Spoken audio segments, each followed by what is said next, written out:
Well, budgets usually come in different forms, but in the last couple of years, the Nigerian budgets have come under several categories, major components. The regular component of a national budget, of course, are the capital expenditure, the recurrent expenditure, the statutory transfers, debt servicing, which is also a major component of the Nigerian budget in the last couple of years. I'm talking about areas of prioritization of focus. The last couple of years also, in the last 15-20 years actually, security and defense has been the major priority of government in our yearly budget. Next to that is infrastructure, which also takes a big chunk of the national budget. Apart from infrastructure, we also have health, education, and agriculture. In that order of priority, coming up at every other year in terms of, in terms of focus. For the 2026 budget, for example, there is a sum of 5.4 trillion naira budgeted by government out of a sum of about 58 trillion naira projected budget. So making security and defense the major component of our federal budget, like I said, in more than 20 years now.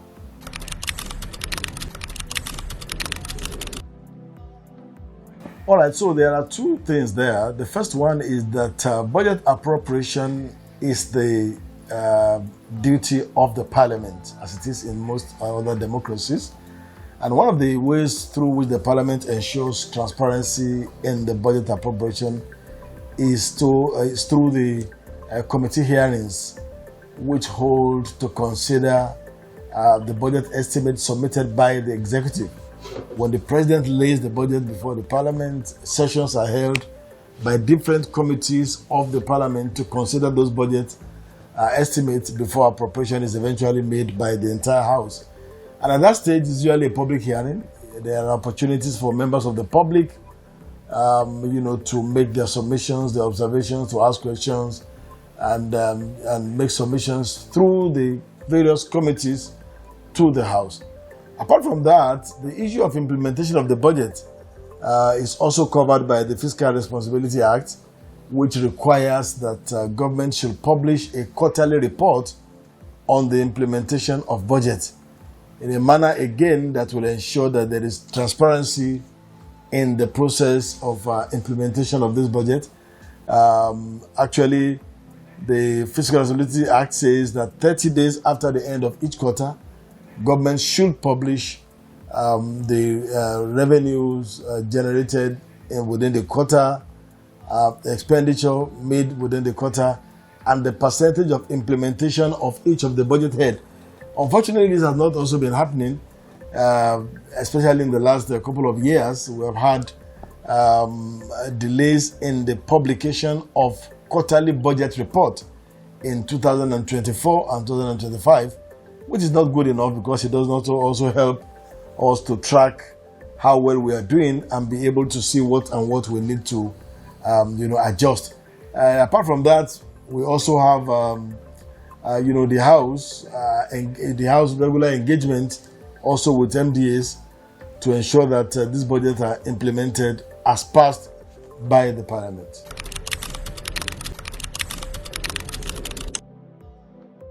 All right, so the major challenge to the implementation of our national budget is actually revenue.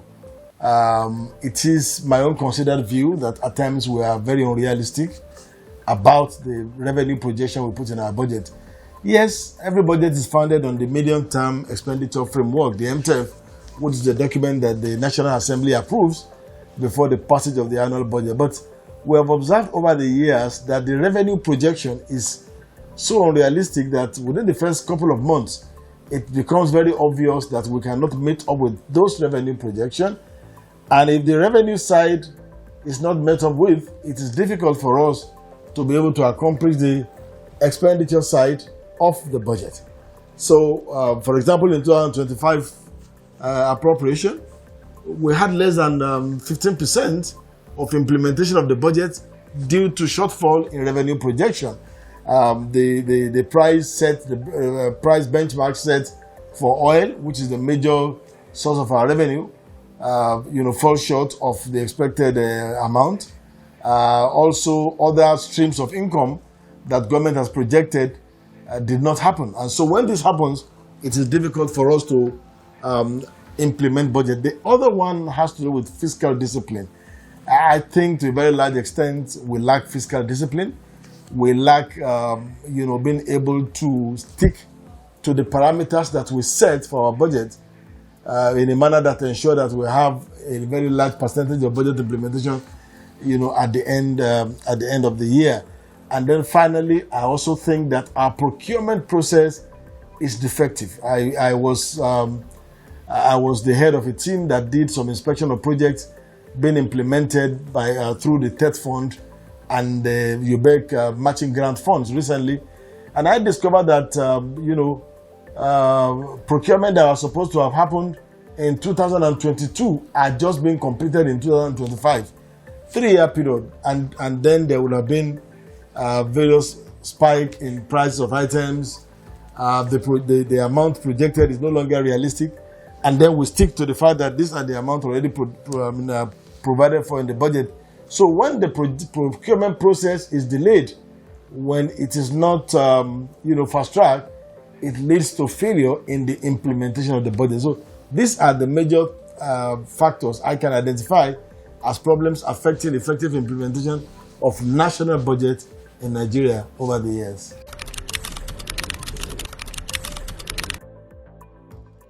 The most effective oversight system of the Parliament on the budget is the committee system. Each committee of the House is mandated to carry out oversight on specific sectors of the national budget.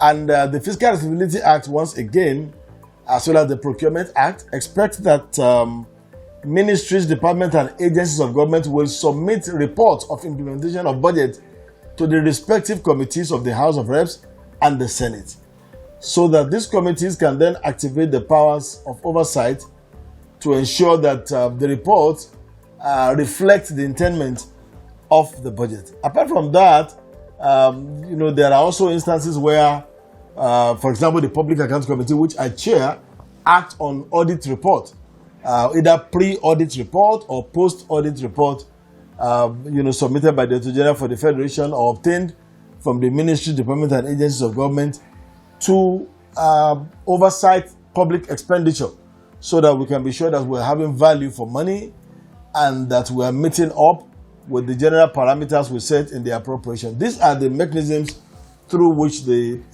Parliament, the National Assembly, oversight budget implementation. But I must also say that this has not been effective in so many years for so many reasons. For example, MDAs don't submit this statutory report to their committees. If they don't do this, it becomes difficult for the committees to have the working documents, the tools through which such oversight can be conducted.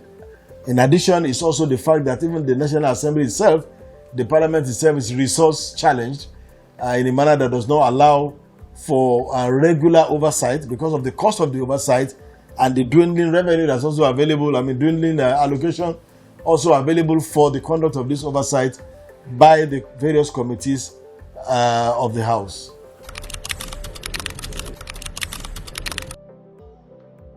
I do say that as far as I'm concerned, the citizens should be the first line of oversighters of implementation of budget, because they are the end users of the services that the budget should provide to the people.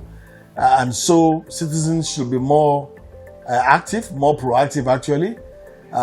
Luckily, budget is not a hidden document. It's always published in the portal of the Budget Office and the Ministry of Finance. And as long as people can see what are provided for in the budget, they can begin to ask questions. We also have very active civil society engagement by the Budget Foundation, the Tracker, and a couple of other civil society organizations that have paid attention to budget implementation in Nigeria in the last 10 years or thereabout.